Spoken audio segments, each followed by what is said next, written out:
Yo, Bakarialo, Kono Yalo, et oui, on se retrouve pour une petite review des 5 one-shots du Splatoon Jump édition 0 qui est là. Donc il y a vraiment 5 magnifiques one-shots avec des artistes exceptionnels, dont le chef Otaku. Et mine de rien, son one-shot n'est pas le pire parmi les 5. Je le placerai même en 4e position. Bon, évidemment, d'un point de vue artistiquement dessin, on voit quand même que le chef est en dessous. Mais d'un point de vue scénario, on voit vraiment qu'il nous a embarqué dans son monde et que c'est vraiment très drôle, son histoire est incroyable. Mais bref, on va y revenir. Avant de commencer la review instant auto-promo, bien évidemment, mon manga Wolfius, disponible légalement et gratuitement sur Manga Draft. Je te mets le lien en description, comme ça tu pourras cliquer dessus et après tu me fais un retour par rapport à ce banger. Je le répète, mon manga Wolfius, disponible légalement et gratuitement sur Manga Draft, lien en description. Mais on va directement attaquer le cœur, le vif du sujet, Splatoon Jump 0. Quelle est l'œuvre la plus magnifique que j'ai trouvée parmi les 5?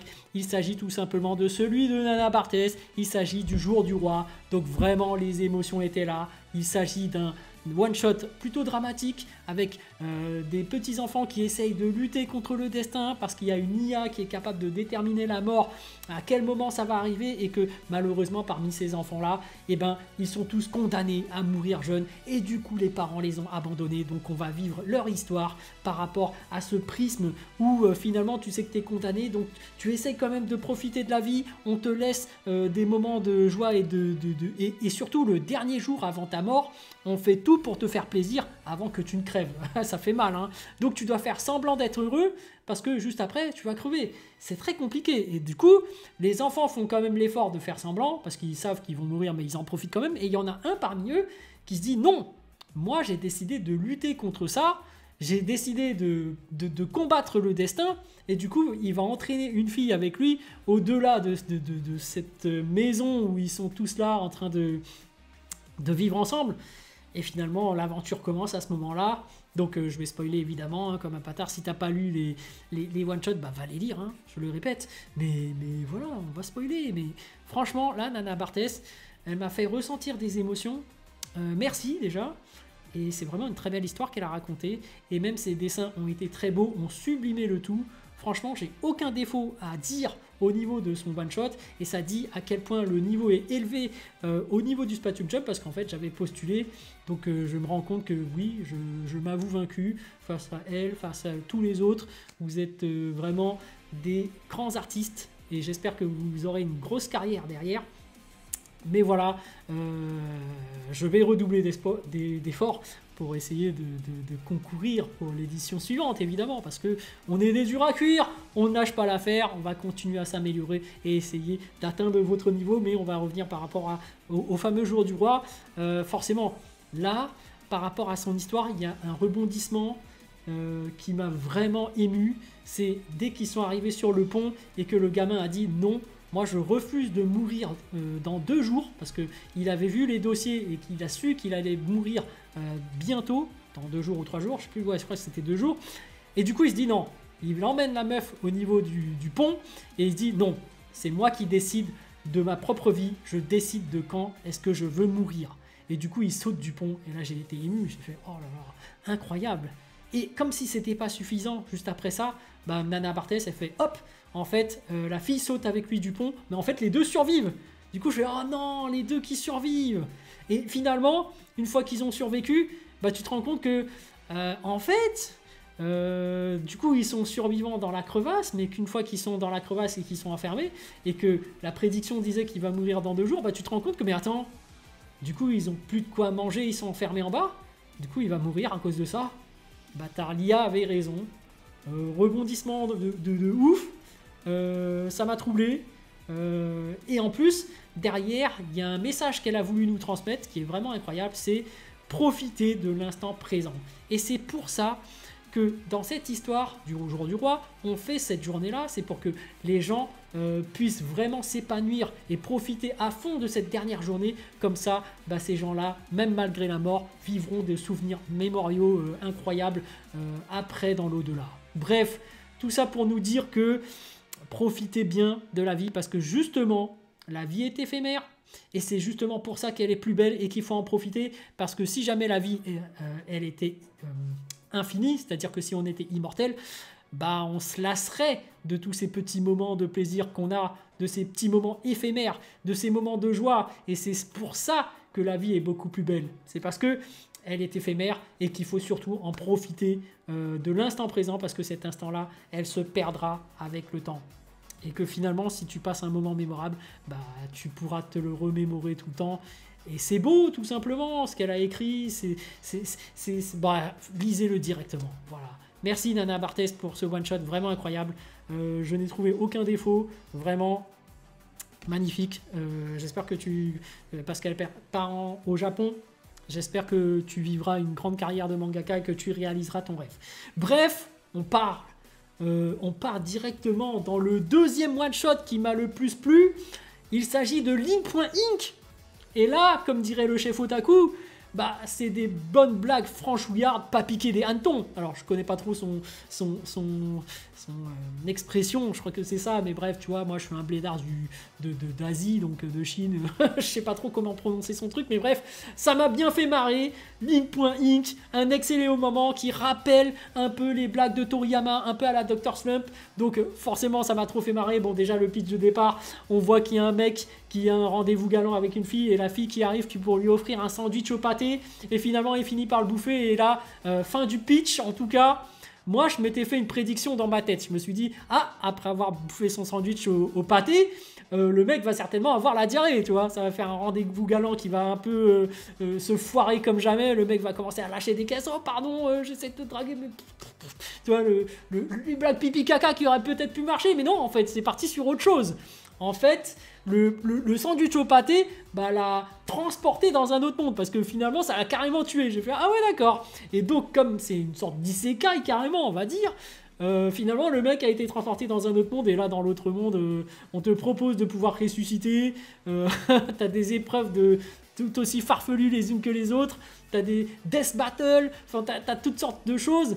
C'est incroyable, c'est trop marrant, c'est trop drôle, t'es surpris à chaque moment, t'as des rebondissements dans tous les sens, c'est super marrant en plus, et puis le retour à la fin, incroyable, la chute finalement, parce qu'en fait, il veut ressusciter pour aller peloter la meuf là avec qui il avait rendez-vous, et en plus c'était elle qui disait oui tu pourras le faire et tout, et qu'au final bah, elle fait le même coup, au bout d'une journée elle avait carrément oublié le mec et s'attaque déjà directement à un autre mec. Bon, c'est trop drôle, j'ai kiffé, je le place en deuxième position. Mais par contre, oui, on va faire le critique un peu par rapport à Link.Inc. Le défaut, parce qu'il y en a un quand même, c'est par rapport à comment c'est cadré au niveau de la page. Parce que si on regarde bien, je reprends le bouquin, je l'avais dit lors de l'unboxing, mais en fait ça prend pas toute la page.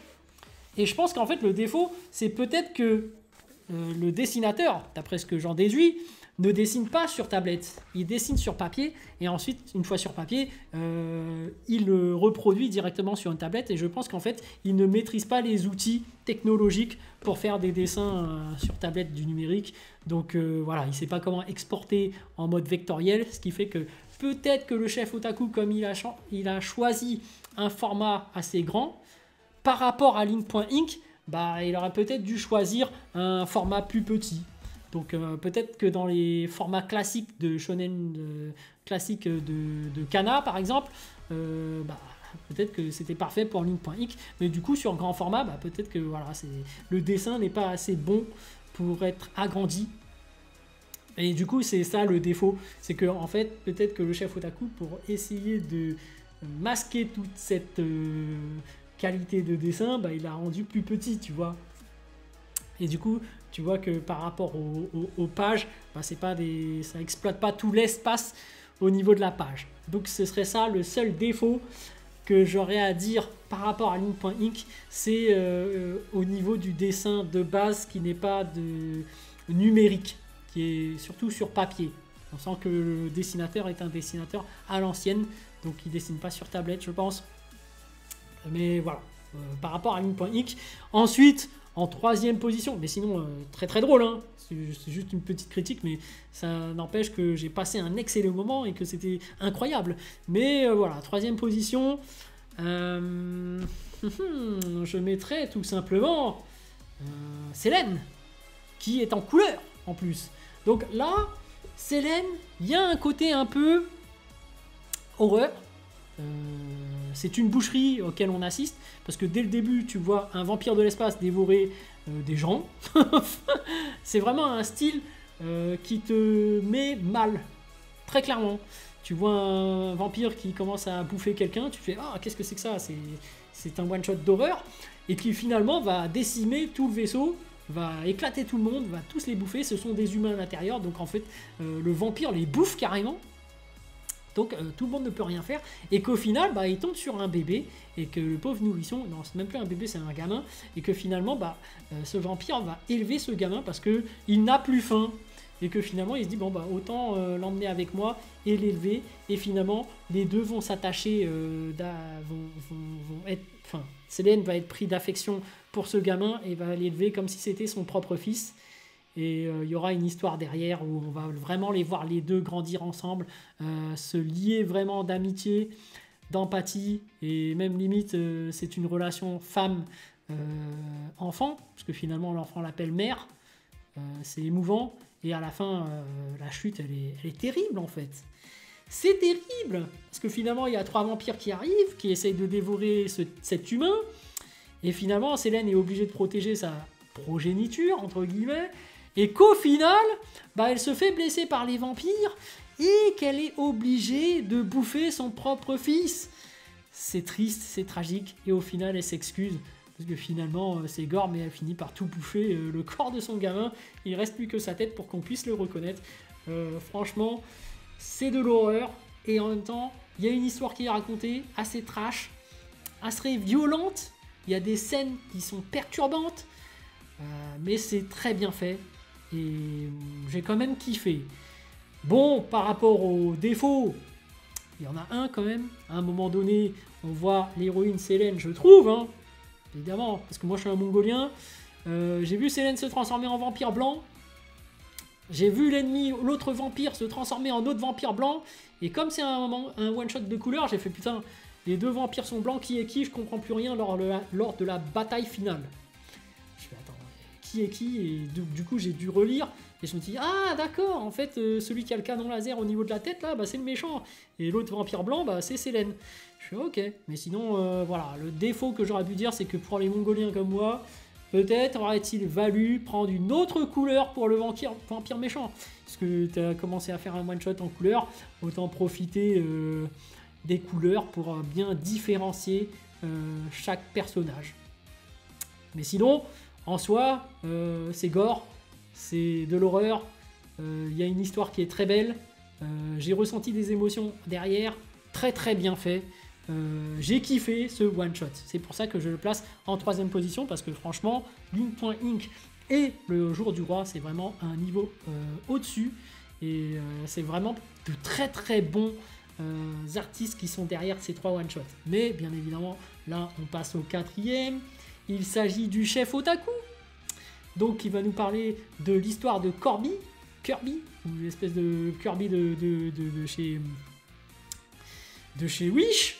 Et là, il y a une histoire par rapport au chef Otaku, des blagues à la mode chef Otaku. Tu ressens son style de blague, tu ressens sa personnalité dans son œuvre, et c'est pour ça que je la mets quand même au-dessus de Mekai, parce que on ressent l'univers du chef Otaku, son style de narration, on sent carrément qu'il y a injecté son haine. On voit sa personnalité dedans, on voit que ça, c'est le chef Otaku derrière, même si derrière, c'est l'histoire qu'il raconte, le personnage principal, c'est le chef Otaku, même dans ses blagues qu'il fait, sa façon de d'écrire, on ressent que c'est lui. Je sais pas comment le dirais-je, mais c'est sûr, c'est lui derrière, c'est ces blagues qui font toujours marrer, et même quand tu regardes ses vidéos, tu te dis non, tu ressens sa patte, tu ressens sa signature, c'est lui, et c'est kiffant. Voilà, donc il a réussi à quand même te pondre un scénario avec des rebondissements, avec de l'action, avec des... Il y a de tout en fait. Et puis cette première scène pour te faire une entrée en scène de son personnage, elle est incroyable. Le mec qui arrête une balle par des gens qui jouent au foot, dès le début ça m'a mis bien, tu vois. Il fait paf, j'arrête, oh c'est qui ce mec qui prend de la place? Tu ressens... Le chef, tout simplement, qui prend de la place, qui est là, imposant, comme toujours, qui a son one-shot et qui dit, voilà, moi je pose mes couilles, je pose mon one-shot, j'en ai rien à foutre, j'ai le même niveau de qualité que vous et je le prouve, et même moi je pense qu'il a réussi à battre Mekai. Donc il a réussi à s'imposer même au sein du one-shot. Et d'après ce qu'il avait écrit, il voulait prendre sa revanche par rapport aux éditeurs auxquels il aurait candidaté, parce que forcément c'est très difficile, ça se passe par rapport à des concours. Et bien finalement là, comme c'est son propre manga, son propre catalogue, on va dire, son propre recueil de one-shots, bah là, il a le droit en tout. Mais en fait, s'il aurait passé le concours, je pense qu'il aurait mérité sa place. Parce que pour moi, je le place en 4e position. Son histoire est très belle. Donc voilà, le mec est doué en storytelling, tout simplement. Mais s'il faut bien trouver un défaut, hein, que je donnerais tout simplement, mais c'est assez bête, hein, c'est que c'est vrai que c'est un expert en storytelling, c'est vrai qu'il dessine très bien, mais quand même, son dessin reste le pire parmi les 5. Tout simplement. C'est juste une question de capacité de dessin. Tu sens que quand même les autres ont beaucoup plus l'habitude de dessiner. Donc du coup, au niveau des traits, au niveau de la qualité de dessin est meilleure chez les autres que par rapport à lui. Bon, après, on sait très bien qu'il est occupé, qu'il fait autre chose, qu'il a une chaîne YouTube, etc. C'est tout à fait normal. Mais pour moi, il est vrai que c'est possible que s'il aurait continué à faire que du dessin, il atteigne un niveau de qualité aussi exceptionnel que les autres. Mais voilà, le dessin ne fait pas tout. On va parler de Mekai qui finalement est le dernier one-shot que je placerai en dernière position, que j'ai le moins apprécié parce que je trouve que c'est vraiment pas du tout original. Alors oui, les dessins c'est très beau, c'est celui qui a le mieux dessiné, mais j'ai l'impression que cette histoire-là, on l'a déjà racontée dans plusieurs histoires. Par exemple, Alita, où bon voilà, t'as quelqu'un, un assassin qui rejoint une guilde, qui finalement tue plein de gens et qui finalement commence à se rendre compte de tout le mal qu'il fait, et du coup au fil du temps, bah, il se rend compte que les gens de la guilde le détestent et que finalement il se rend compte que son chef est une ordure, donc finalement il va essayer de se rebeller contre son chef, finalement va tuer son chef carrément, et du coup toute sa guilde est contre lui, et finalement bah, cette assassine va arriver sur la fin et faire une boucherie contre tout le monde. Bref, c'est ça l'histoire, ça m'a pas ému, ça m'a pas... trop plat. Moi je dirais que c'est trop plat, il n'y a pas de rebondissement. En fait c'est du déjà vu pour moi. Après ceux qui n'ont pas vu ce genre d'histoire peuvent être surpris, hein, je dis pas. Mais voilà, j'ai pas été transcendé par rapport à cette histoire. Alors oui, c'est bien écrit. Oui, il y a quand même une histoire derrière, en plus ce sont deux, donc voilà. On ressent quand même qu'ils ont voulu te présenter un univers, ce qui est pas mal, hein. On voit que cette assassine, on va l'appeler ça comme ça, je sais même pas si ça se dit assassine ou assassin, bon, assassin de sexe féminin, a des origines à elle, et que par rapport à ses origines, elle est quand même traitée comme une... Enfin, il y a de la discrimination, voilà, tout simplement. Et d'un autre côté... on te vend l'histoire des indigènes derrière, comment les indigènes apprennent à tuer, comment les indigènes ont vécu et se sont quand même fait persécuter par ces espèces d'assassins, et qu'au final, bah, même si elle entre dans cette guilde d'assassins, elle est quand même persécutée par rapport à sa couleur, par ses origines d'indigène, et qu'au final elle se rend compte que toute cette haine-là, bah, malgré tout ça, elle continue à exercer son métier, qui est très difficile, celui de l'assassinat, et que pour y arriver, tu n'es pas censé avoir de l'empathie, parce que justement cette empathie bah, fait que lors des meurtres, bah, tu ralentis, tu hésites, et donc pour ça, elle s'imagine que les autres sont des fruits, des têtes de fruits, du coup hop, on coupe sa tête comme si c'était un fruit, pas d'hésitation, pas d'humain derrière, pas d'émotion, pas d'empathie, hop, pas de moment d'hésitation, enfin, c'est facile, elle tue tout le monde comme ça. C'est ça, sa technique secrète, c'est d'imaginer la tête des gens comme des fruits, des ananas, des trucs comme ça. Ça rappelle un peu un jeu mobile, donc ouais, c'est marrant, mais voilà, c'est pas non plus un truc qui m'a transcendé. Après, peut-être qu'il y en a qui vont particulièrement apprécier, mais j'avais du mal à m'identifier au personnage, parce que moi, vraiment, je me vois vraiment pas faire un métier d'assassin.